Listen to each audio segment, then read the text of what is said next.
پٹنہ کے ایک تھانے کا واقعہ ہے۔ دروازے کے عین سامنے ایک بس آ کر رکی۔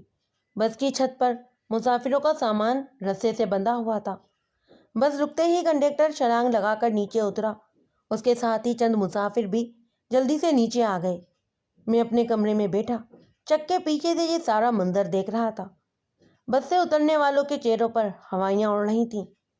ایک شخص صاف طور پر زخمی تھا اور خون اس کے سر سے بہہ کر سارے لباس کو رنگین کر چکا تھا۔ کنڈکٹر کی ایک آنکھ بھی نیلی ہو رہی تھی۔ صاف اندازہ ہو رہا تھا کہ بس والوں کے ساتھ کوئی گڑبڑ ہوئی ہے۔ تھوڑی دیر کے بعد ڈرائیور اور بس کے تقریباً 40 مسافر میرے دروازے کے سامنے جمع ہو گئے۔ ان میں مسافر کسی عدالت کا رجسٹرار تھا۔ اس نے اپنے ساتھیوں کی طرف سے بات کرتے ہوئے یہ اطلاع دی کہ تھانے سے تقریباً 2 میل کے فاصلے پر اس بس کو لوٹ لیا گیا ہے۔ یہ واقعہ ہائی وے پر پیش آیا۔ نامعلوم افراد نے سب مسافروں کی گھڑیاں، نقدی اور دوسری قیمتی اشیاء چھین لی اور ایک مسافر کو شدید زخمی کرنے کے علاوہ ایک لڑکے کو بھی اغوا کر لیا۔ یہ اطلاع میرے لیے بے حد تشویشناک تھی۔ پچھلے 1 برس سے میرے تھانے کے علاقے میں ایک بھی ڈاکہ نہیں پڑا تھا اور افسران اس بات پر میری تعریف بھی کر چکے تھے۔ میں نے فوری طور پر ہیڈ کوارٹر فون کر کے ناکہ بندی کی درخواست کی۔ اس کے بعد بس کا تفصیلی معائنہ کیا اور مسافروں کے بیان قلم بند کرنے شروع کیے۔ پہلے تو میں یہی سمجھتا رہا کہ شدید زخمی ہونے والا شخص وہی ہے جس کا سر پھٹا ہوا ہے اور لباس پر خون کے دھبے ہیں، مگر بیانات سے پتہ چلا کہ وہ زخمی تو اسپتال میں پڑا ہے، اس کے بچنے کی امید بھی بہت کم ہے۔ رجسٹرار سندھو نے کہا، انسپکٹر، ظالموں نے اس کے پیٹ میں کرپان ماری ہے اور رائفل کے بٹ مار مار کر بیچارے کی ہڈیاں توڑ ڈالی ہیں۔ ہم اسے سول اسپتال میں داخل کرانے کے بعد آپ ہی کی طرف آئے ہیں۔ ایک دوسرے مسافر نے بتایا، وہ اغوا ہونے والے لڑکے کا باپ یا چچا وغیرہ ہے۔ جب مسلح آدمیوں نے لڑکے کو اٹھانے کی کوشش کی تو وہ تڑپ کر ان کے سامنے آ گیا۔ اس نے اس شخص کے ہاتھ سے رائفل چھیننے کی کوشش کی، مگر کالی پگڑی والے نے ٹھہرو، میں نے مسافر کو ٹوکا، اس طرح کچھ پتہ نہیں چلے گا، یہ واقعہ شروع سے بتاؤ۔ رجسٹرار سندھو نے کہا، میں بتاتا ہوں انسپکٹر، ہماری بس دھراناسی سے مظفر پور کے لیے صبح 6 بجے نکلی۔ راستے میں مندر اسٹاپ سے وہ شخص اپنے لڑکے کے ساتھ بس میں سوار ہوا۔ باپ بیٹا مسلمان کاشتکار لگتے، دونوں نے میلی سی دھوتیاں پہن رکھی تھیں۔ لڑکے نے ایک پھٹے پرانے کمبل کی بغل مار رکھی تھی، باپ کے ہاتھ میں ایک گٹھری تھی اور لڑکے نے 2 مرغیاں سنبھال رکھی تھیں۔ وہ پچھلی سیٹوں پر بیٹھ گئے۔ 1.5 گھنٹے کا سفر بڑے ہی سکون سے کٹا۔ پھر ایک جگہ سے 4-5 مستنڈے بس میں سوار ہو گئے۔ وہ لباس سے شہری لگتے۔ بس میں بیٹھتے ہی انہوں نے شور شرابہ شروع کر دیا۔ ان میں سے ایک نے 2 پی بھی رکھی تھی، بڑی واہیات باتیں کر رہے تھے۔ درمیانی سیٹوں پر ایک پارسن لیڈی بیٹھی ہوئی تھی، وہ باتوں باتوں میں اسے چھیڑنے لگے۔ پھر ان میں سے ایک لمبا تڑنگا سکھ اٹھ کر ڈرائیور کی طرف چلا گیا۔ اس کے سر پر کالی پگڑی تھی۔ وہ ڈرائیور کے پاس جھک کر کچھ بولتا رہا۔ ہم یہی سمجھے کہ راستے وغیرہ کے بارے میں پوچھ رہا ہے، مگر پھر اچانک اس نے ڈرائیور کا گریبان پکڑ لیا اور کرپان اس کی گردن پر رکھ دی۔ بس لہرانے لگی، مسافروں کی چیخیں نکل گئیں۔ چند دلیر آدمیوں نے اس کو روکنا چاہا تو اس کے ساتھیوں میں سے 2 نے پستول نکال لیے اور سب مسافروں کو ننگی ننگی گالیاں دینے لگے۔ یہ بیچارہ جس کا سر پھٹا ہوا ہے ایک ڈاکو سے الجھ پڑا۔ بس بیچارے کی کمبختی آ گئی، اس کے سر پر پستول کا دستہ مارا، یہ نیچے گر گیا تو ٹھڈے مار مار کر نیم جان کر دیا۔ ڈرائیور کی گردن پر رائفل رکھی ہوئی تھی، اسے بس کچے میں اتارنا ہی پڑی۔ درختوں میں جا کر ڈاکو اور بھی شیر ہو گئے۔ انہوں نے تمام مسافر سے نقدی اور گھڑیاں وغیرہ چھین لیں۔ 2 عورتوں کے کانوں سے بانیاں وغیرہ بھی اتروا لیں۔ پھر وہ اس لڑکے کی طرف بڑھے اور اسے ساتھ لے جانے کے لیے کھینچنے لگے۔ وہ لڑکا خوف سے اور پیلا پڑ گیا۔ اس کے سرپرست نے ان کا ہاتھ روکنا چاہا تو انہوں نے اس کے پیٹ میں ٹانگیں ماریں اور اٹھا کر پچھلی سیٹوں پر پٹک دیا۔ پھر کالی پگڑی والے سکھ نے لڑکے کو کندھے پر لادا اور بس کے دروازے کی طرف بڑھا۔ لڑکے کا سر پرست بھاگ کر پھر سکھ کی ٹانگوں سے لپٹ گیا۔ اس کی چیخو پکار سے اندازہ ہوتا تھا کہ وہ ایک دوسرے کو پہلے سے جانتے ہیں اور ان کی دشمنی نئی نہیں ہے۔ سکھ کے ساتھی لڑکے کے سرپرست کو پیٹنے لگے، مگر اس نے سکھ کی ٹانگیں نہیں چھوڑی اور اس کے ساتھ گھسٹتا ہوا بس سے نیچے جا گرا وہ زور زور سے مدد کے لیے بھی پکار رہا تھا۔ کالی پگڑی والے نے خطرناک لہجے میں کہا، چھوڑ دے ٹانگیں، نہیں تو جان سے مار دوں گا میں۔ لیکن اس نے سکھ کو نہیں چھوڑا۔ سکھ نے ہاتھ گھمایا اور کرپان بے دریغ اس کی پسلیوں میں گھونپ دی۔ وہ شخص پھر بھی سکھ کو نہیں چھوڑ رہا تھا۔ سکھ کا ایک ساتھی آگے آیا اور اس نے رائفل کی نالی کی طرف سے پکڑ کر لڑکے کے سر پر رست کو بے دریغ پیٹنا شروع کر دیا۔ وہ بڑا ہی خوفناک منظر تھا۔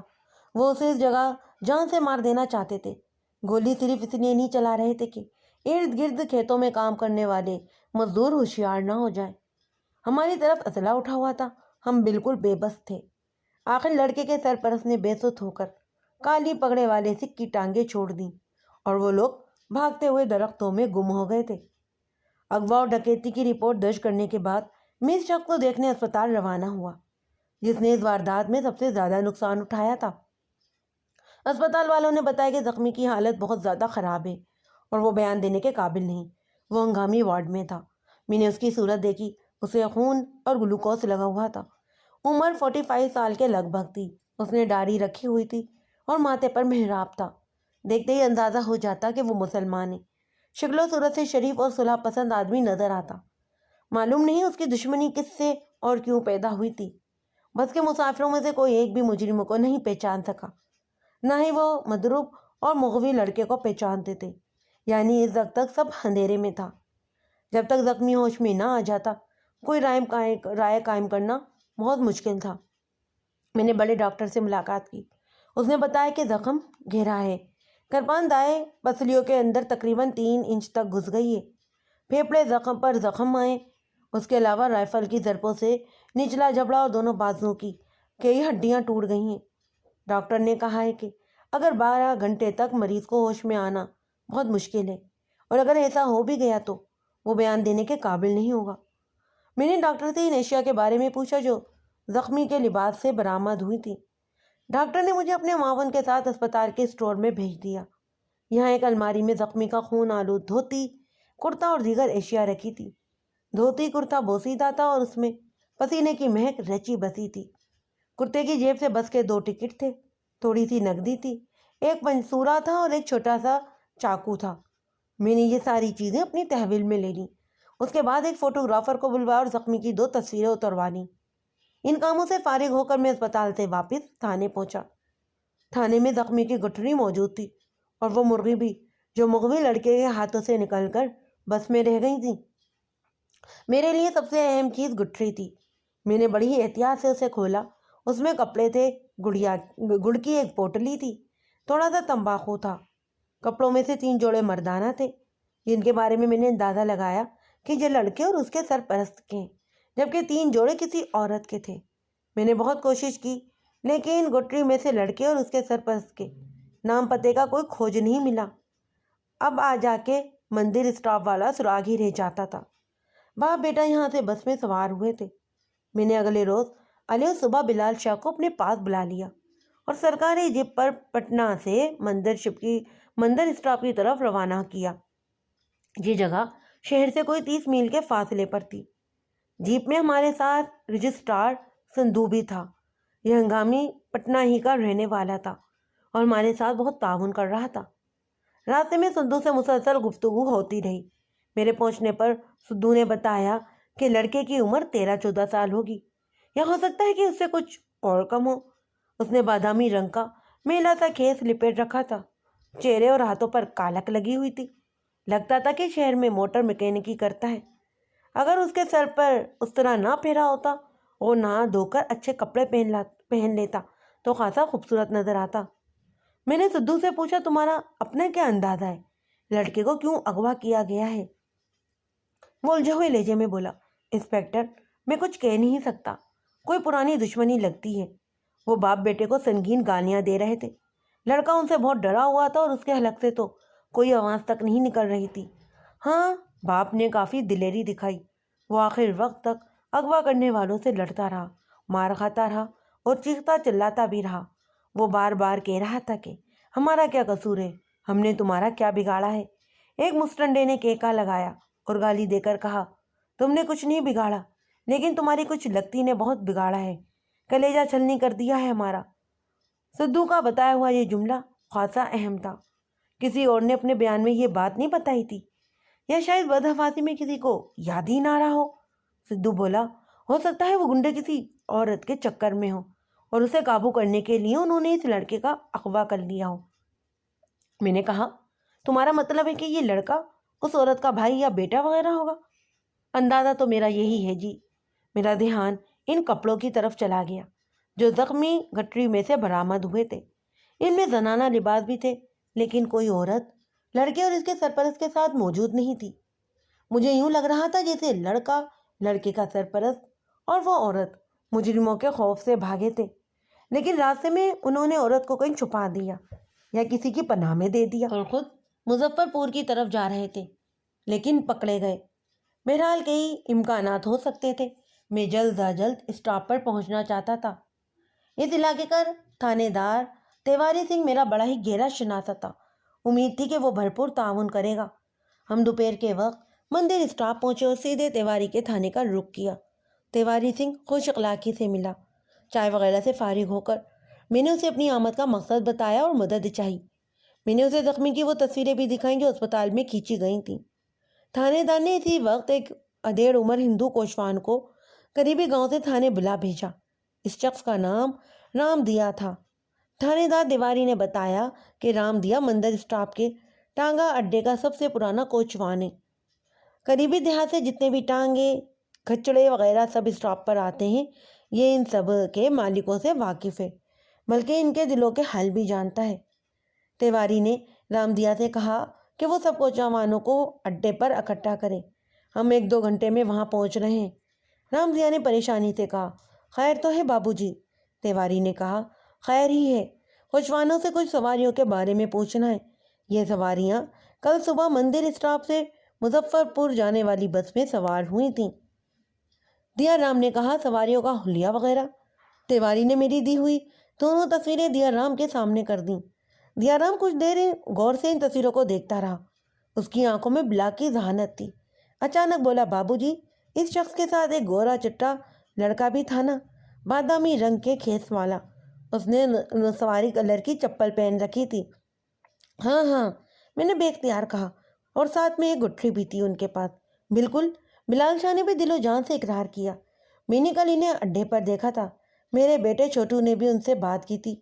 میرا خیال ہے بابو صاحب، ہمیں سارے کوچوانوں کو بلانے کی ضرورت نہیں ہے، میں اپنے بیٹے چھوٹو کو بلا لیتا ہوں، وہی ہم کو بتائے گا ان کے بارے میں۔ میں دیا رام کی یادداشت پر حیران ہوا۔ وہ تصویریں دیکھ کر اس نے نہ صرف زخمی کو پہچان لیا بلکہ یہ بھی بتا دیا کہ اس کے ساتھی لڑکے نے بادامی کھیس اور نسواری چپل پہن رکھی تھی۔ انسپکٹر تیواری کو دیا رام پر مکمل بھروسہ تھا۔ اس نے دیا رام کو بھیجا اور وہ آدھے گھنٹے بعد اپنے بیٹے چھوٹو رام کو لے کر تھانے آ گیا۔ چھوٹو رام بھی باپ کی طرح گدارے ہوئے جسم کا گول مٹول تھا۔ وہ تھانے بلائے جانے سے قطعی پریشان نہیں تھا۔ لگتا تھا انسپکٹر تیواری سے دونوں کوچوانوں کی گاڑی چلتی ہے اور وہ وقتاً اسے خبریں لا کر دیتے رہتے ہیں۔ چھوٹو رام نے کہا، جناب، وہ باپ بیٹا کسی ٹانگے یا کچر پر نہیں آئے تھے، بلکہ 20 کوس پیدل چل کر ناری پور سے پکی سڑک تک پہنچے۔ انہوں نے مجھ سے بس کا سمے پوچھا۔ میں نے کہا، پہلی بس تو صبح 4 بجے نکلے گی، وہ جی بس 8 بجے آئے گی اور دوپہر 1:30 بجے مظفر پور پہنچے گی۔ وہ دونوں مظفر پور جانا چاہتے تھے، وہاں ان کا کوئی قریبی رشتہ دار رہتا تھا۔ وہ بہت تھکے ہوئے تھے، خاص طور پر لڑکے کا تو برا حال تھا، جوتا اس کے پاؤں میں کاٹ رہا تھا اور ریڑھی زخمی ہو گئی تھی۔ اسے وہ کچھ عجیب سا لگا، چپ چاپ اور ڈرا سہما ہوا، جیسے کوئی اس کے پیچھے لگا ہوا ہو۔ میں نے پوچھا، تمہیں یقین ہے کہ ان کے ساتھ کوئی تیسرا نہیں تھا؟ میرا مطلب ہے کہ کوئی لڑکی یا عورت؟ نہیں حضور، وہ میرے سامنے اڈے پر پہنچے تھے اور میرے سامنے ہی لاری بس پر سوار ہوئے۔ کرم دین، اشوک اور مجان علی چھکڑان کوچوان اس بات کے گواہ ہیں۔ اپنی طویل گفتگو میں چھوٹو رام نے صرف ایک کام کی بات بتائی تھی، اور وہ یہ کہ لڑکا زخمی آپس میں باپ بیٹا تھے۔ ان کا تعلق ناری پور سے تھا۔ ناری پور کسی گاؤں کا نام نہیں تھا، بلکہ دارا ناسی کے نواح میں ایک پورا علاقہ تھا جس میں 15-20 گاؤں اور کئی قصبے شامل تھے۔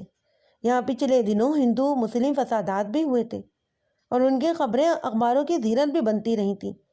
کسی ایڈریس کے بغیر مغوی لڑکے کے گاؤں یا قصبے تک پہنچنا بہت مشکل تھا، لیکن مجھے یقین تھا کہ اس مشکل کو حل کیا جا سکتا ہے۔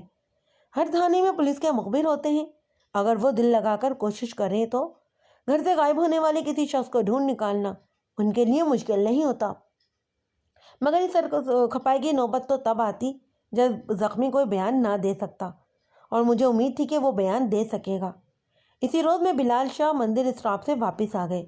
اگلے روز میرا سب انسپکٹر سارا دن کوشش کرتا رہا کہ کسی طرح زخمی سے اس کا نام پتہ پوچھ سکے، مگر ڈاکٹروں نے تو اسے اپنے مریض تک جانے ہی نہیں دیا۔ ان کا خیال تھا کہ مریض کی حالت اس قابل نہیں۔ رات گئے خود میں اسپتال پہنچا اور انچارج صاحب ڈاکٹر سے کہہ سن کر زخمی سے بات کرنے کی اجازت لی۔ زخمی کے پاس جا کر احساس ہوا کہ وہ ڈاکٹر ٹھیک ہی کہتے تھے۔ وہ ابھی تک نیم بے ہوش تھا، اس کا چہرہ سوج چکا تھا اور سانسیں آسانی سے آتی تھیں۔ پہلے میں نے سوچا کہ واپس لوٹ جاؤں، لیکن پھر دل میں خیال آیا کہ اب آیا ہوں تو بات کر لی ہی جائے، اور یہ فیصلہ کر کے میں نے ٹھیک ہی کیا، کیونکہ وہ رات زخمی کی آخری رات تھی۔ اگلے روز علیہ صبح وہ جان بحق ہو گیا تھا۔ میں نے اپنا چہرہ اس کے پاس کیا اور کندھے کو ذرا سا ہلا کر کہا، سنو، میں انسپکٹر نواز خان ہوں، تمہاری مدد کرنا چاہتا ہوں۔ ہندو گنڈے تمہارے بچے کو اٹھا کر لے گئے، میں اسے ڈھونڈ نکالوں گا، مگر اس کے لیے تمہاری مدد کی ضرورت ہے۔ تم میری بات سن رہے ہو؟ اس نے اپنی پوری کوشش کر کے آنکھیں کھولی اور دھندلائی ہوئی نظروں سے میری طرف دیکھا، مگر تادیر نہیں دیکھ سکا۔ پلکیں بھاری ہو کر نیچے گر گئیں۔ میں نے کہا، تم حملہ آوروں کے نام بتا سکتے ہو؟ اس کے نیلے ہونٹوں میں ہلکی سی جشن پیدا ہوئی۔ میں نے کان اس کے ہونٹوں کے پاس لگا دیا۔ وہ کسی کا نام لے رہا تھا۔ بے پناہ کوشش کے باوجود میں یہ نام نہیں سن سکا۔ تفتیش کرنے والے کے لیے یہ بہت بے بسی کا لمحہ ہوتا ہے۔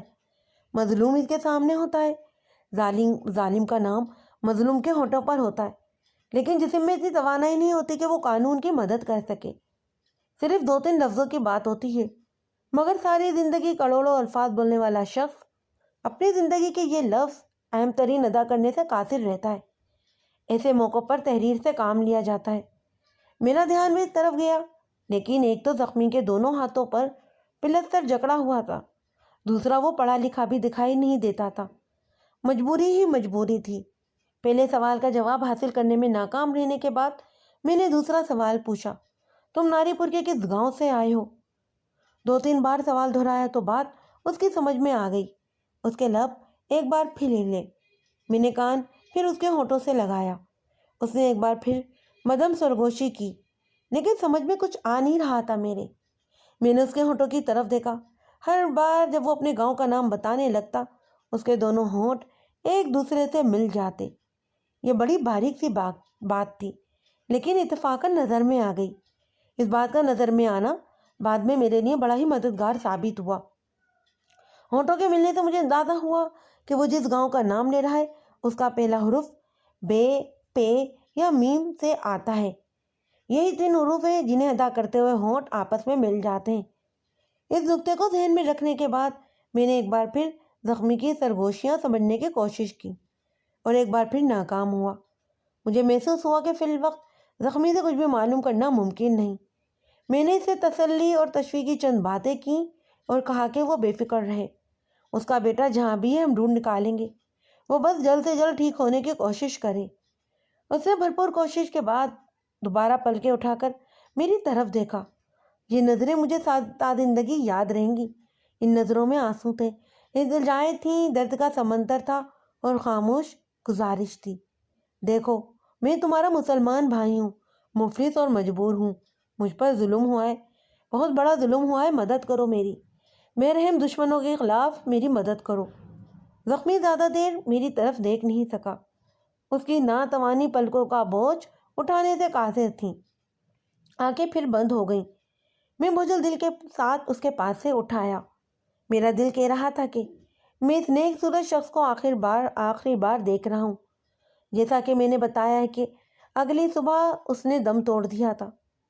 ضروری کارروائی کے بعد اس کی لاش اسپتال کے مردہ خانے میں رکھ دی گئی۔ اب یہ معاملہ قتل کیس بننے کے بعد بہت زیادہ اہم ہو چکا تھا۔ میں نے فوری طور پر نارا پور کی طرف جانے کا فیصلہ لیا۔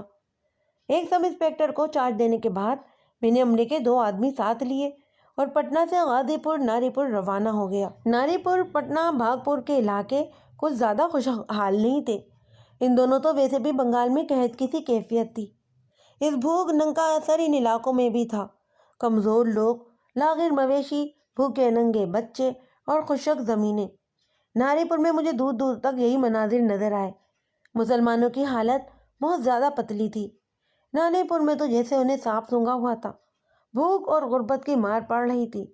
ہندو اکثریت نے ہر طرح سے ان کا ناطہ بند کر رکھا تھا۔ مسلمان راہگیر ہماری سرکاری جیپ کو دیکھ کر سہمتے اور راستے سے فوراً ہٹ جاتے۔ گلیوں، بازاروں، کھیتوں اور کھلیانوں میں کہیں مجھے کوئی مسلمان عورت نظر نہیں آئی۔ صاف محسوس ہوتا تھا کہ چند ہفتے پہلے ہونے والے ہندو مسلم فسادات کے اثرات ابھی بھی یہاں پر باقی ہیں۔ ہم ایک طویل کچے راستے پر سفر کرنے کے بعد شام 6 بجے ناری پور کے تھانے میں پہنچے۔ یہاں پر ایک فرما اندام ہندو روپ رائے تھا۔ روپ رائے پر تو روپ نام کو نہیں تھا، بس گوشت ہی گوشت چڑھا ہوا تھا۔ اس بدحال علاقے میں موٹے تازے شخص کو دیکھ کر حیرانی ہوتی۔ یوں لگ رہا تھا کہ اس علاقے کی بدحالی اور بھوک کا ذمہ دار یہی شخص ہے۔ بلال شاہ روپ رائے کو دیکھ کر خوش ہوا۔ وجہ صاف ظاہر تھی، روپ رائے کھانے پینے کا شوقین لگتا تھا اور ایسے شخص کا مہمان بن کر بلال شاہ کو ہمیشہ مسرت ہوتی۔ روپ رائے ہماری آمد پر حیران ہوا، تاہم جب میں نے اسے اپنا مکمل تعارف کروایا اور آمد کی وجہ بیان کی تو اس کی الجھن کم ہو گئی۔ اس نے ہماری خوب آؤ بھگت کی اور تھانے کے 2 صاف ستھرے کمروں میں ہمارے بستر لگا دیے۔ رات ہم چین سے سوئے۔ صرف رجسٹرار سدھو کو مشکل پیش آئی۔ کہیں سے ایک موٹی سی چھپکلی اس کے بستر پر آ گئی۔ سدھو نے اسے مار بھگایا، لیکن وہ پھر ہمارے بستر ہونے کے لیے آ گئی۔ سدھو اور چھپکلی میں گھنٹہ آگ مچولی ہوتی رہی۔ آخر سدھو نے ہار مان لی اور دوسرے کمرے میں لیمپ جلا کر بیٹھ گیا اور حدیث کی کتاب پڑھنے میں مصروف ہو گیا۔ باقی رات اس نے یہی کتاب پڑھنے میں گزار دی۔ جب بلال شاہ کو رات یہ پتہ چلا کہ سدھو صاحب کے بستر پر ایک بہت خاص قسم کی چھپکلی آن گری تھی تو اس کا رنگ فک ہو گیا۔ میں سمجھ گیا کہ وہ آئندہ 2-3 راتیں جاگ کر ہی گزارے گا۔ اگلی صبح روپ رائے ایک موٹی سی فائل لے کر ہمارے پاس آ گیا۔ اس نے کہا، انسپکٹر نواز، اس نے تقریباً ساری چوکیوں میں پتہ کروا لیا ہے۔ پچھلے 15-20 روز میں ہمیں کسی بھی باپ بیٹے کی گمشدگی کی رپورٹ نہیں ملی، نہ ہی کسی مخبر نے ایسی اطلاع دی ہے۔ یہاں رپورٹ کروانے کا رواج بہت کم ہے اور گمشدگی وغیرہ کی رپورٹ تو کوئی درج کرواتا ہی نہیں۔ لوگ خود ہی اپنے معاملے نپٹانا چاہتے ہیں یا پھر عاملوں اور تعویذ گنڈے والوں کا سہارا لیتے ہیں۔ میں نے دل میں سوچا، انسپکٹر روپ رائے، جب تجھ جیسے پاپی ورتی پہن کر بیٹھے ہوں تو کون رخ کرے گا تھانوں کا؟ میں نے انسپکٹر روپ رائے سے پوچھا، کیسی ہے یہ فائل؟ وہ بولا، تمہیں نے تو کہا تھا لانے کو۔ اس میں پورے پٹنہ اور رانا ناسی کے دیہات کی تفصیلات اور قصبات اور گلیوں کی تفصیل ہے۔ ناری پور کے دیہات کا بھی ذکر ہے اس میں۔ میں نے کہا، اتنی لمبی چوڑی تفصیل کی ضرورت نہیں تھی مجھے، میں تو صرف قریبی دیہات کے نام دیکھنا چاہتا تھا۔ اس نے تھوڑی سی ورق گردانی کی اور ایک صفحہ میرے سامنے کر دیا۔ یہاں انگریزی کے ٹائپ میں دیہات اور قصبوں کے نام لکھے تھے۔ اس فہرست میں 2 نام میرے مطلب کے تھے، ایک گاؤں کا نام میلی اور ایک قصبے کا نام شاہی تھا۔ میں نے تفتیش کا کام انہی 2 ناموں سے شروع کرنے کا فیصلہ لیا۔ یہ نام میم اور بے سے شروع ہوتے تھے۔ 2 مخبران ان دیہات میں بھیجے گئے۔ صرف 1.5 گھنٹے میں یہ خوشگوار اطلاع میں سن رہا تھا کہ میلی گاؤں میں ایک اہم سراغ ہاتھ آ گیا ہے۔ یہ سراغ ایک دبلے پتلے شخص کی صورت میں تھا۔ اس کا نام حسن دین تھا اور یہ میلی گاؤں میں سبزی فروخت کرتا۔ حسن دین کو 3 سپاہیوں نے دبوچ رکھا تھا، جیسے وہ خطرناک مجرم ہو جو ان کی گرفت سے نکل کر بھاگ جائے گا۔ میں نے سپاہیوں سے کہا کہ وہ اتنے پریشان نہ ہوں، کمزور سا بندہ ہے، چھوڑ دیں اسے اور اسے ذرا سیدھے کھڑے ہونے کا موقع دیں۔ میرے کہنے پر حسن دین کو چھوڑ دیا گیا۔ میرے اشارے پر وہ سماٹتا ایک کرسی پر بیٹھ گیا۔ اس نے بوسیدہ کرتے کی نیلی موری کا پاجامہ پہن رکھا تھا، آنکھیں اندر کو گھسی ہوئی تھیں اور درد تھیں۔ سپاہی نے بتایا کہ یہ نصر اللہ کا دوست ہے۔ میں نے پوچھا، کون نصر اللہ؟ ہیڈ کانسٹیبل نے بولا، وہی شخص جس کی آپ نے تصویر دکھائی تھی اور جس کا بیٹا اغوا ہوا ہے۔ میرے دل میں امید کی کرن پیدا ہوئی۔ میں نے فالتو آدمی کو کمرے سے باہر بھیج کر نکال دیا اور بڑے تحمل کے ساتھ حسن دین سے پوچھ تاچھ شروع کی۔ حسن دین نے عاجزی سے کہا، جناب علی، میرا نصر اللہ سے کوئی یارانہ نہیں تھا، معمولی سی بول چال تھی۔ محلے داروں نے خواہ مجھ پر الزام لگایا ہے۔ میں نے کہا، بھلے مانس، اس میں ڈرنے کی کیا ضرورت ہے؟ تیرا یارانہ ہوتا بھی تو اس سے کوئی فرق نہیں پڑتا۔ نصر اللہ نے کوئی جرم نہیں کیا، تو پھر آپ اس کے بارے میں کیوں پوچھ رہے ہیں؟ میں نے جھوٹ کا سہارا لیا۔ اسے ایک حادثہ پیش آ گیا ہے، اس کے وارثوں کو اطلاع دینا ضروری ہے۔ کیا ہوا ہے اسے؟ حسن دین نے پریشانی سے پوچھا۔ اس کی پریشانی اس بات کا ثبوت تھی کہ نصر اللہ سے اس کی گہری جان پہچان ہے۔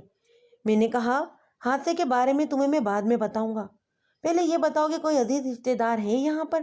نہیں جناب، کوئی بھی نہیں، جو دو ایک تو تھے وہ بھی یہاں سے چلے گئے۔ میں نے صاف طور پر محسوس کیا کہ حسن دین کچھ چھپانے کی کوشش کر رہا تھا۔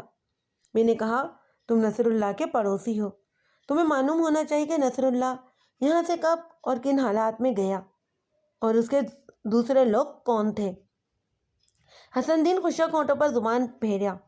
جناب عالی، مجھے کچھ زیادہ نہیں پتا۔ نصر اللہ کہتا تھا کہ مظفر پور میں اس کے کسی رشتے دار کی شادی ہے، وہاں جا رہا ہے اپنی بیٹی سریا کے ساتھ۔ وہ پچھلے بدھ سے یہاں نکلا تھا، جاتے ہوئے مجھ سے نہیں ملا، اس لیے معلوم نہیں کہ وہ کب روانہ ہوا۔ اس کے ساتھ کون تھا؟ میں نے کہا، اس کا لڑکا بھی ساتھ تھا۔ لڑکا؟ جی ہاں۔ حسن دین کچھ ہکلا کر چپ ہو گیا، وہ صاف طور پر بات چھپا رہا تھا۔ انسپکٹر روپ رائے نے اسے ڈانٹ کر کہا، زیادہ ہوشیار بننے کی کوشش نہ کر، جو پوچھا جا رہا ہے وہ صاف صاف بتا۔ حسن دین ایک بار پھر ہونٹوں پر زبان پھیر کر رہ گیا۔ میں نے کہا، دیکھو حسن دین، 4 روز پہلے پٹنہ میں نصر اللہ نامعلوم افراد کے ہاتھوں قتل ہو چکا ہے، اس کے بیٹے کو اغوا کر لیا گیا ہے، ہمیں مجرموں کی تلاش ہے۔ یہ تلاش تبھی کامیاب ہوگی جب تم ہماری مدد کرو گے۔ نصر اللہ کے قتل کا سن کر حسن دین کا رنگ بالکل زرد پڑ گیا۔ وہ کانپتے لرزتے ہونٹوں سے بولا، مجھے کچھ نہیں معلوم جناب، میں جو جانتا تھا وہ آپ کو بتا دیا۔ مجھ پر رحم کریں سرکار، میرے چھوٹے چھوٹے بچے ہیں۔ حسن دین کی حالت بہت پتلی تھی، میں سمجھ گیا کہ ایسے میں اسے پوچھ گچھ کرنے کا کوئی فائدہ نہیں۔ میں نے انسپکٹر روپ رائے سے کہا، رائے صاحب، میرا خیال ہے کہ ہمیں خود گاؤں چلنا چاہیے، نصر اللہ کو جاننے والے اور بھی بہت لوگ ہوں گے، وہاں سے اصل بات کا پتہ چل ہی جائے گا۔ روپ رائے نے حسن دین کو چند کھٹی میٹھی گالیاں دیں اور تھانے سے رخصت ہو گیا۔ کمرے سے یوں نکلا وہ جیسے یہاں سے اسے پھانسی لگایا جانے والا تھا۔ دوپہر کا شہنشاہی کھانا کھانے کے بعد جب بلال شاہ کو غنودگی چڑھنے والی تھی تو میں نے اسے کہا کہ ہم میلی جا رہے ہیں، شام تک آ جائیں گے، فکر مند نہ ہونا۔ وہ زور سے بولا، کیا کہا؟ کہاں جا رہے ہیں؟ میں نے ہاتھ بڑھا کر اس کے دائیں کان سے روئی نکالی اور کہا، جناب شاہ صاحب، میلی جا رہے ہیں ہم۔ دراصل اس نے کان میں دوائی ڈال کر اوپر سے روئی ٹھوسی ہوئی تھی، بایاں کان تو اس کا ویسے سے ہی عرصے سے کام نہیں کر رہا تھا، اسے ایک ہنگامے میں چوٹ لگ گئی تھی اور الٹی سیدھی دوائیں ڈال کر اس نے کان کا بیڑا غلق کر لیا۔ میں نے روئی دوبارہ اس کے کان میں ٹھوسی اور خدا حافظ کہہ کر انسپکٹر روپ رائے کے ساتھ روانہ ہو گیا۔ سندھو بھی ہمارے ساتھ تھا۔ وہ نوجوان آدمی تھا اور خاصا جوشیلا بھی، ورنہ اسے کیا ضرورت پڑی تھی اس بدحال علاقے میں ہمارے ساتھ مارا مارا پھرنے کی۔ وہ اپنی گواہی کو انجام تک پہنچانے کے لیے ہمارے ساتھ مکمل تعاون کر رہا تھا۔ ہم گھوڑوں پر سوار نامی پور کے تھانے سے میلی گاؤں کی طرف روانہ ہوئے۔ راستہ کچا تھا، دونوں طرف خستہ حال جھونپڑے اور اجڑے پجڑے کھیت نظر آ رہے تھے۔ مزدور زن اور بچے تھانے دار روپ رائے کو دیکھتے تو جھک جھک کر سلام کرتے۔ راستے میں میں نے ایک گھڑ سوار ASI کو دیکھا، اس نے ایک ملزم کے دونوں ہاتھ رسی میں جکڑ رکھے تھے، رسی گھوڑے کی زین سے بندھی تھی۔ ملزم کی جوان سال بیوی 3 بچوں کے ساتھ اپنے مصیبت زدہ شوہر کے پیچھے پاؤں پاؤں گھسیٹتی آ رہی تھی اور منتیں سماجت کر رہی تھی کہ اس کے شوہر کو چھوڑ دیا جائے۔ انسپکٹر روپ رائے کو دیکھ کر ASI نے گھوڑے سے کود کر سلیوٹ کیا اور رپورٹ دی۔ اس کے بعد وہ سوار ہو کر آگے بڑھ گیا۔ عورت کی آہوزاری تادیر میرے کانوں میں گونجتی رہی۔ تقریباً 4 میل سفر کر کے ہم میلی گاؤں پہنچ گئے۔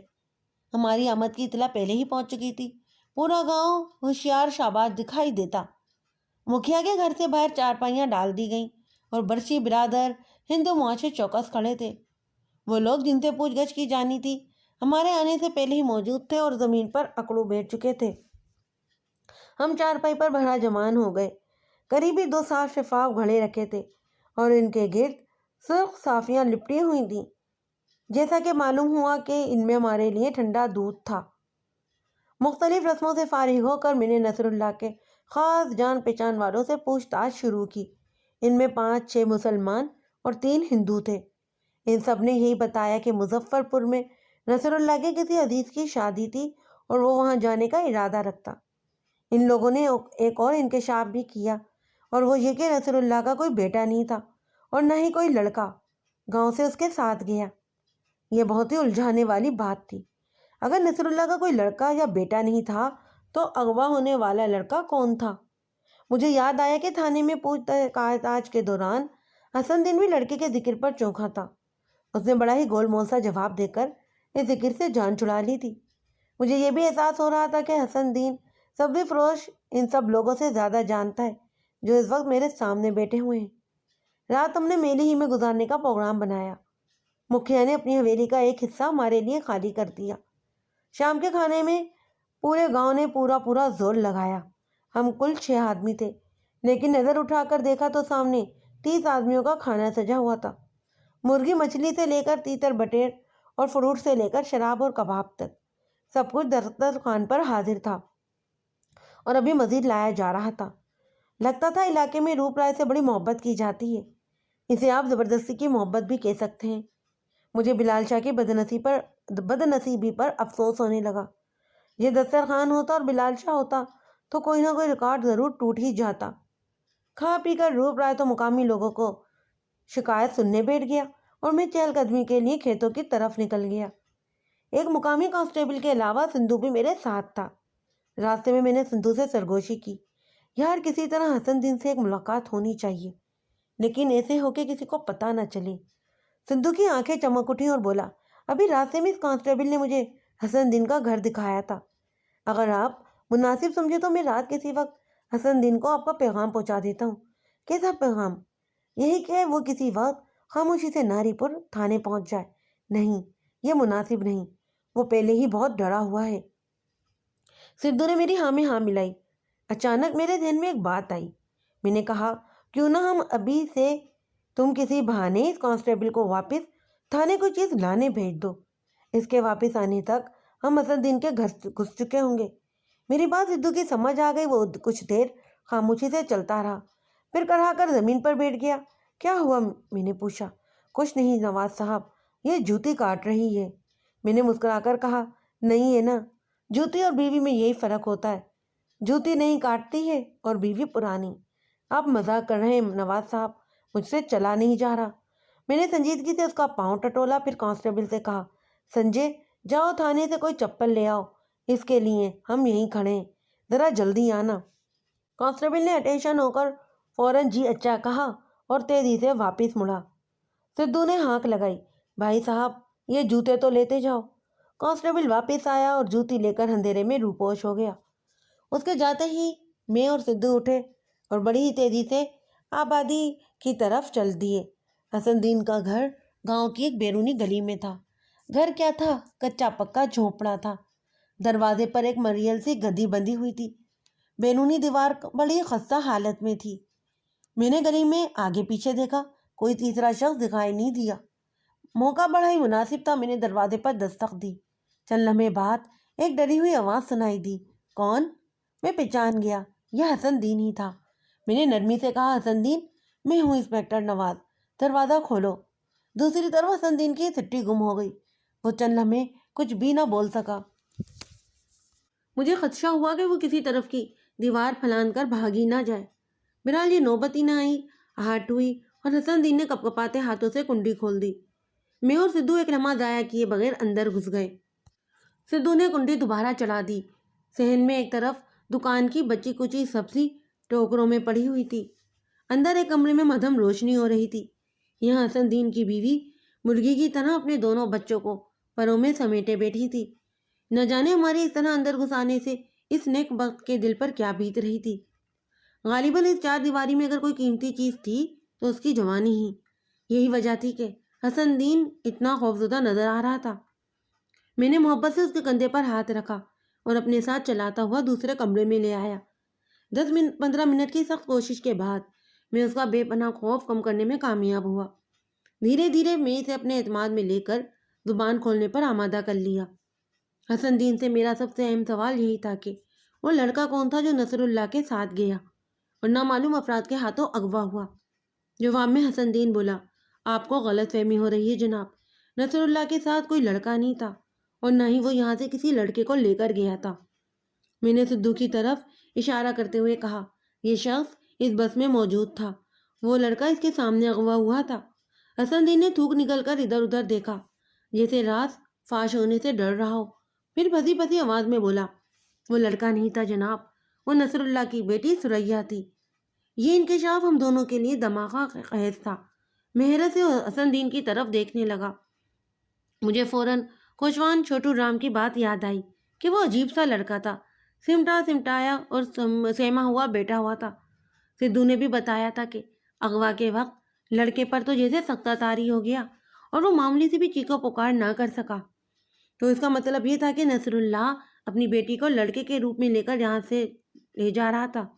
لیکن کیوں وہ اتنا مجبور ہو گیا کہ گھر بار چھوڑ کر، بیٹی کا سر مڈوا کر، اسے مردانہ لباس میں چھپا کر یہاں سے بھاگ رہا تھا؟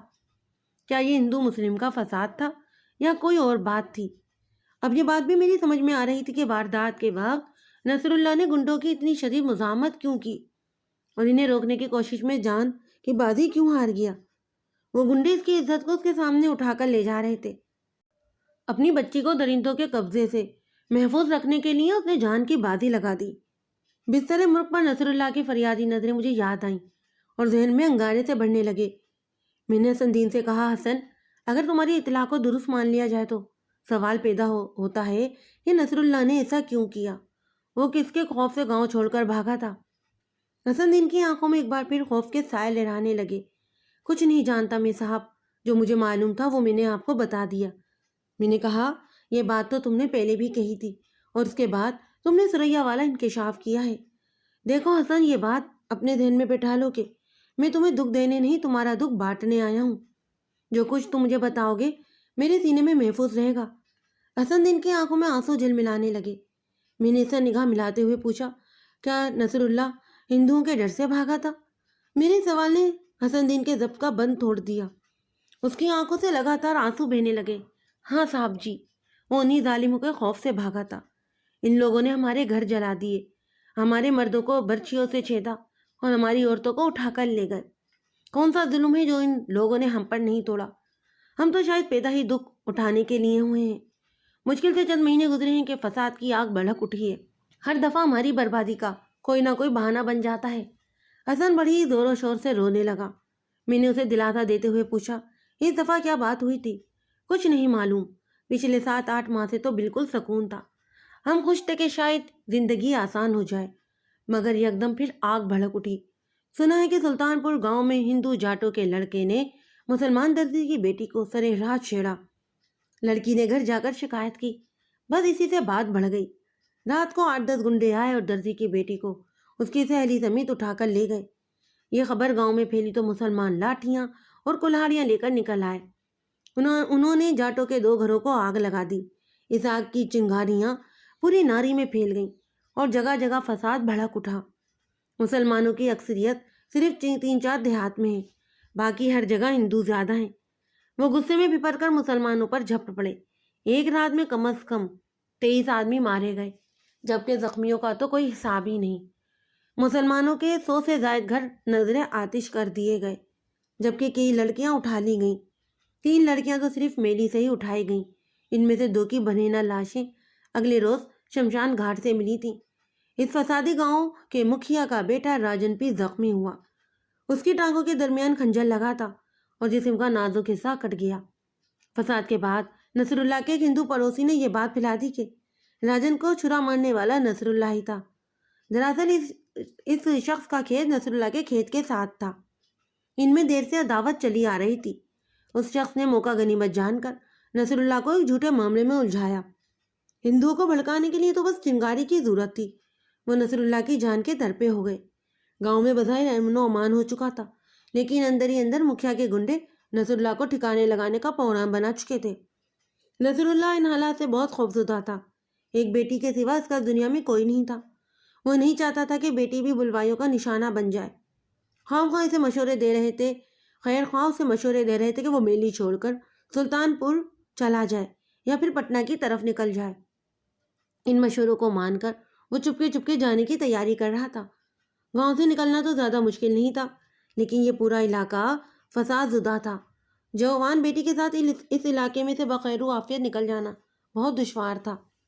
نصر اللہ نے بیٹی کے مال بٹوا کر اسے لڑکے کا روپ دیا اور راتوں رات گاؤں چھوڑ کر چلا گیا۔ اس کا ارادہ مظفر پور جانے کا تھا۔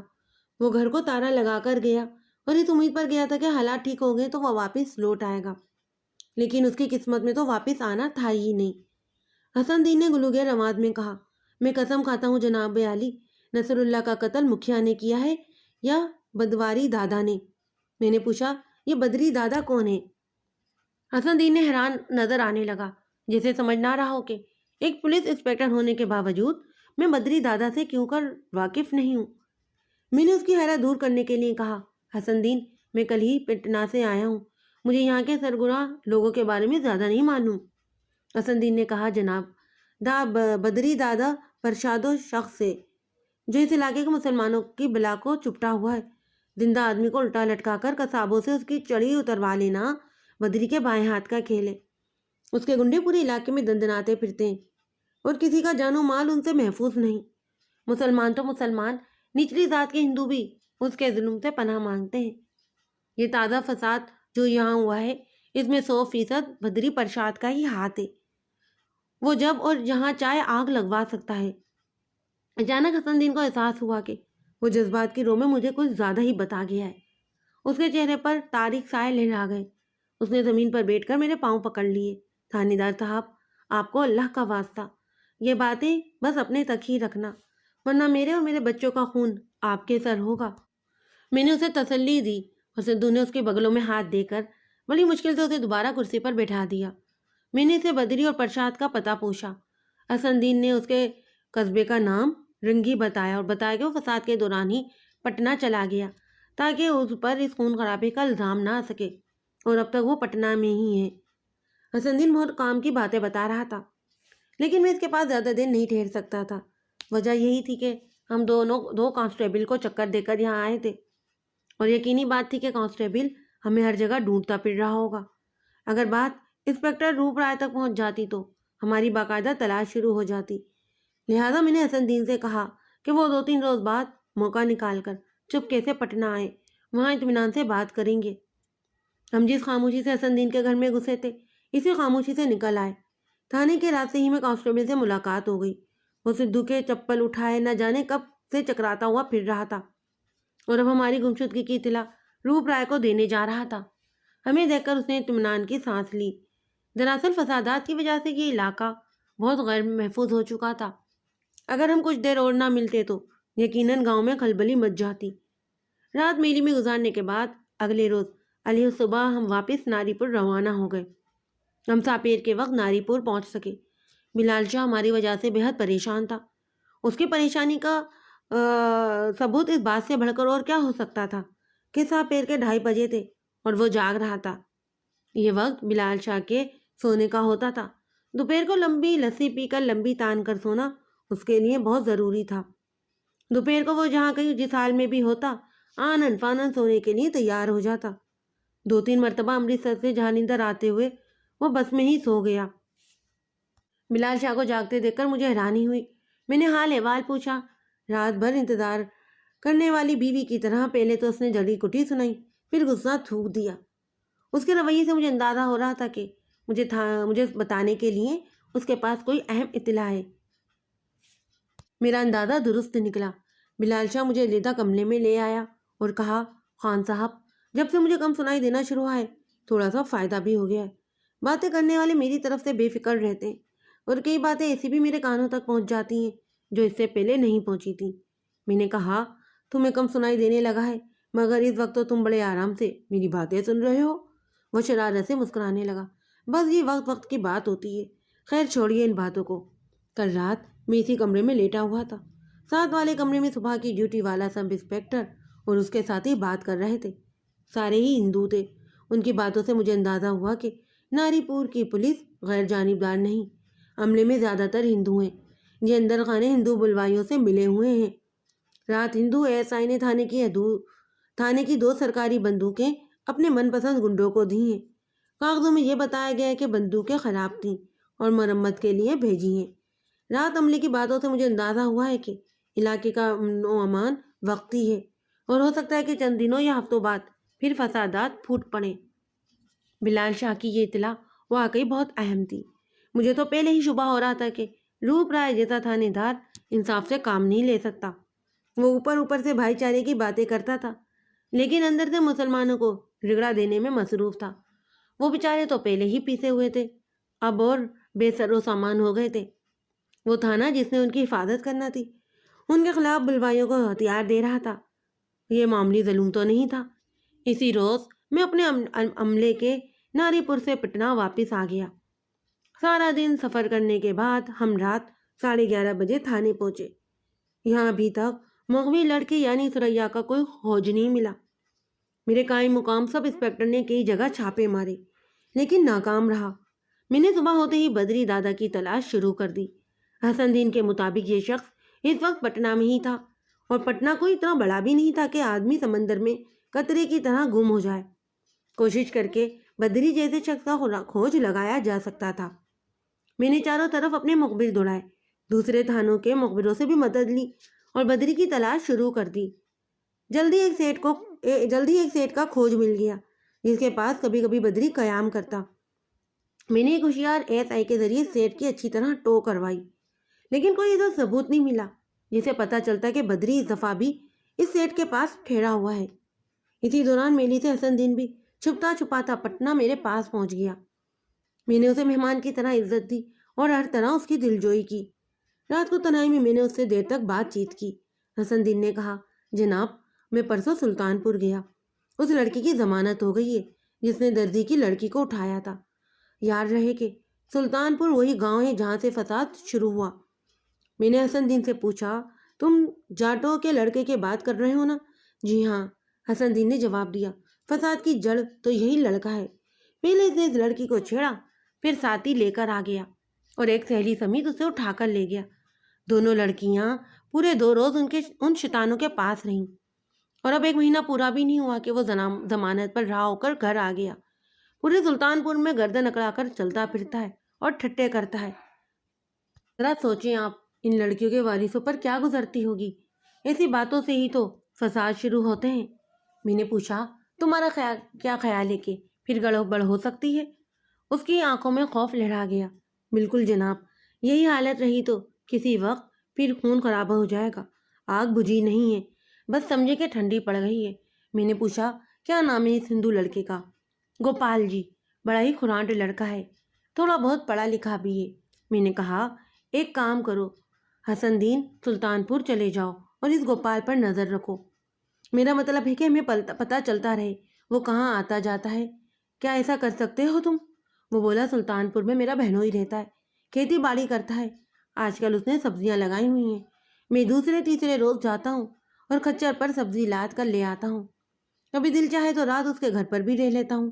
میں نے کہا، یہ تو بڑی مناسب بات ہے، تم یہ کام آسانی سے کر سکتے ہو۔ سلطان پور چلے جاؤ اور کسی بہانے چند روز کے لیے اپنے بہنوئی کے پاس ہی رہو۔ حسن دین خوفزدہ نظر آتا تھا، مگر میری ہلا پر وہ آمادہ ہو گیا۔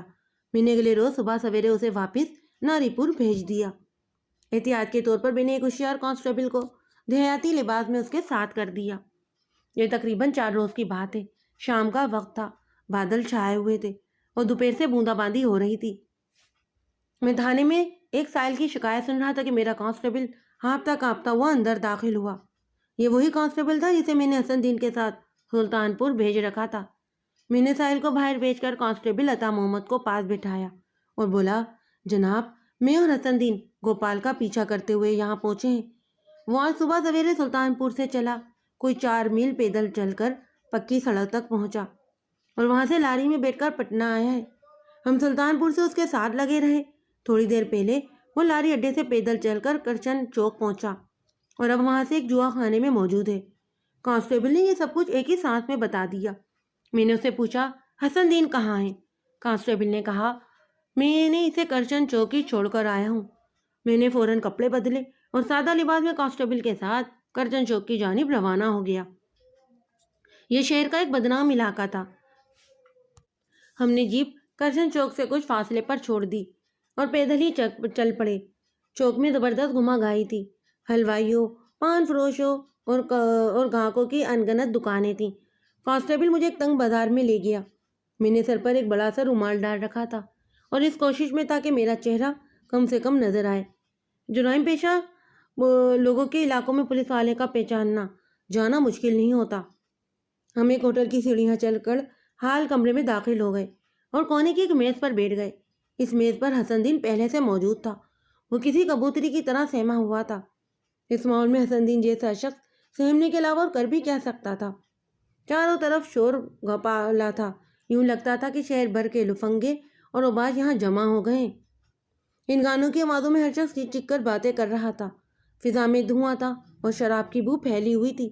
کانسٹیبل عطا محمد نے ایک میز پر بیٹھے سامنے سلونے نوجوان کی طرف اشارہ کر کے بتایا کہ یہی گوپال ہے۔ میں نے غور سے اس گنڈے کو دیکھا۔ وہ شلوار قمیض میں تھا، جسے مضبوط اور صورت سے خباثت ٹپکتی۔ اسی بدبخت نے دردی کی بیٹی کو اٹھایا تھا اور 2 دن اس کی عزت سے کھیلتا رہا۔ یہ کوئی چھوٹا جرم نہیں تھا، لیکن اگر 30 آدمیوں کے قتل کو ذہن میں رکھا جاتا تو یہ جرم اور بھی سنگین اور ناقابل معافی ہو جاتا تھا۔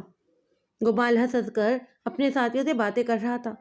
پتہ نہیں وہ کیا باتیں کر رہے تھے، لیکن مجھے یوں لگ رہا تھا کہ وہ اسی مجبور اور بے کس لڑکی کی باتیں کر رہے ہیں، اس کے اغوا اور اس کی بے حرمتی اور بدحالی کی باتیں۔ میری آنکھوں میں انگارے بڑھنے لگے۔ ہم نے سینکڑوں مرتبہ عورتوں کے ساتھ ہونے والی زیادتی اور درندگی کے واقعات سنے ہیں۔ کچھ لوگ ان واقعات کو سن کر دل میں درد محسوس کرتے ہیں اور بہت سے لوگ صرف اپنے چہرے سے ہی افسوس کا اظہار کرتے ہیں۔ اس دکھ کی گہرائی تک کوئی پہنچتا نہیں جو زیادتی کا شکار ہونے والی عورت کے حصے میں آتا ہے۔ ایک پولیس انسپکٹر کے طور پر میں سینکڑوں ایسی عورتوں سے ملا ہوں، ان کے جذبات کا اندازہ لگایا ہے۔ اگر دیکھنے والی آنکھ ہو تو ایسی عورت کو دیکھ کر دل خون کے آنسو رونے لگتا ہے۔ میں گوپال کی طرف دیکھتا ہوا گہرے انداز میں سوچ رہا تھا کہ اچانک گوپال چونک گیا۔ وہ اندرونی دروازے کی طرف دیکھ رہا تھا۔ اسی دروازے سے وہ راستہ نکلتا تھا جو تہہ خانے میں جوئے کی بیٹھک تک جاتا۔ چند لمحے بعد اس دروازے سے ایک لم شم شخص برآمد ہوا اور اس نے ماتھے پر تلک سا لگا رکھا تھا۔ دائیں کان میں سونے کی مرکی تھی۔ وہ سفید براق دھوتی میں ملوث تھا۔ اس کے ساتھ ایک اور گنڈا نما شخص تھا۔ اس گنڈے کو میں فوراً پہچان گیا۔ یہ کرشن چوکی کا رہنے والا تھا اور میرے اندازے کے مطابق جوا خانے کا مالک بھی یہی۔ لیکن سونے کی مرغی والا لم شم شخص کون تھا، یہ بات فوری طور پر میری سمجھ میں نہیں آئی۔ سب حاضرین غور سے اس کی طرف دیکھ رہے تھے اور کئی اس کے احترام میں کھڑے بھی ہو گئے۔ کھڑا ہونے والوں میں گوپال اور اس کے ساتھی بھی شامل تھے۔ مرکی والا شانہ چال چلتا ہوا اوپر جانے والی سیڑھیوں کی طرف بڑھا۔ گوپال کو دیکھ کر وہ ٹھٹکا۔ گوپال نے جلدی سے آگے بڑھ کر نمستے کیا۔ مرغی والا اسے باتیں کرنے لگا، پھر اسے ساتھ لے کر سیڑھیوں کی طرف بڑھ گیا۔ 2 مسلح گنڈے باڈی گارڈز کی طرح ان کے پیچھے پیچھے چل رہے تھے۔ یہ سب لوگ چلے گئے تو میں نے قریبی میز پر بیٹھے ہوئے شخص سے پوچھا، یار یہ سفید دھوتی والا شخص کون تھا؟ وہ گنڈوں کے خاص لہجے میں بولا، کوئی باہر کا بندہ ہے پیارے، بدری دادا کہتے ہیں اسے۔ میں حیران رہ گیا۔ جس بدری دادا کی تلاش میں ہم نے پورا پٹنہ کھنگال ڈالا، وہ اس غیر معروف جوئے خانے میں چھپا بیٹھا تھا۔ اس کا کھوج بھی کیسے عجیب طریقے سے لگا تھا۔ ہم گوپال کا تعاقب کر رہے تھے اور پہنچ گئے بدری دادا تک۔ یہ ایک نہایت اہم کامیابی تھی۔ گوپال وہ لڑکا تھا جس کی وجہ سے ناری پور کا ہندو مسلم فساد شروع ہوا اور گوپال کا تعلق بدری پرشاد سے تھا۔ اس سے یہ مطلب بھی لیا جا سکتا تھا کہ ہندو مسلم فساد بدری پرشاد نے ہی شروع کرایا ہو۔ اگر یہ کام بدری پرشاد یعنی بدری دادا کا تھا تو اسے وہ کیا مقصد حاصل کرنا چاہتا تھا؟ بہت سے سوال میرے ذہن میں کلبلا رہے تھے اور ان میں سب سے اہم سوال یہ تھا کہ کیا حسن دین کا یہ اندیشہ درست ہے کہ نصر اللہ کے قتل اور سریا کے اغوا کا ذمہ دار یہی بدری دادا ہے؟ میں نے اس میز پر کانسٹیبل اور حسن دین کے ساتھ بیٹھ کر 2 سگریٹ پھونکے اور بدری دادا سے ملنے کا فیصلہ لیا۔ یہ فیصلہ بالکل اچانک تھا اور میرے دونوں ساتھیوں میں سے کسی کو میری نیت کا علم نہیں تھا۔ میں نے کانسٹیبل سے کہا، تم دونوں یہیں بیٹھو، میں کچھ دیر میں آتا ہوں۔ سیڑھیاں چڑھ کر میں بالائی منزل پر پہنچا۔ میں نے بدری دادا اور اس کے ساتھیوں کو ایک نیم تاریخ راہداری میں مڑتے دیکھا تھا۔ میں نے بھی اسی راہداری میں قدم رکھ دیے اور دائیں بائیں آگے دیکھتا ہوا بڑھنے لگا۔ کسی کمرے سے کوئی آواز سنائی نہیں دیتی تھی۔ دفتر میرے سامنے کمرے کا دروازہ کھلا اور 2 آدمی میرے سامنے آن کھڑے ہوئے۔ ان میں سے ایک بدری دادا کے پیچھے چلنے والا مسلح گنڈا تھا اور دوسرا گوپال۔ ان دونوں نے کڑی نظروں سے مجھے گھورا اور پھر ڈرائیور برادر گنڈا بولا، کیا لینے آئے ہو؟ اس کے سوال سے اندازہ ہوتا تھا کہ اس راہداری میں داخلہ منع ہے اور یہاں گھسنے والے کو شکی نظر سے دیکھا جاتا ہے۔ میں نے سنبھل کر کہا، میں بدری دادا سے ملنے آیا ہوں، جمشید پور سے۔ کس نے بھیجا ہے تمہیں؟ گوپال نے پوچھا۔ میں خود ملنا چاہتا ہوں۔ کیا نام ہے تمہارا؟ نواز خان۔ گوپال نے مجھے سارا تاپا گھورا۔ میں ایک سڑک شاپ باپو کے حلیے میں تھا، لہجہ بھی ایسا ہی بنا رکھا تھا۔ گوپال نے خشک لہجے میں کہا، سیدھی طرح نام پتہ بتا، تیرے جیسے آوارہ گردوں کے لیے وقت نہیں ہوتا بدری دادا کے پاس۔ میں نے کہا، منہ سنبھال کر بات کر استاد، اتنا گیا گزرا نہیں ہوں میں۔ مسلح گنڈے کو مجھ پر شبہ ہو چکا تھا۔ اس نے گھرا کر کہا، تلاشی دو۔ تلاشی کس بات کی؟ میں نے بھی ترکی با ترکی جواب دیا۔ گوپال بجلی کی طرح تڑپا اور اس نے گریبان پکڑ کر مجھے دیوار کے ساتھ لگا دیا۔ اتنی تیزی کے ساتھ دوسرے شخص کا ہاتھ میری جیکٹ کے نیچے پسٹل پر آیا۔ میں ان دونوں کی پھرتی کا قائل ہو گیا۔ اس سے پہلے کہ میں کوئی سمجھتا، میری پھٹی پرانی جیکٹ پسٹل کے بوجھ سے آزاد ہو چکی تھی۔ میں اب بھی حرکت میں نہ آتا تو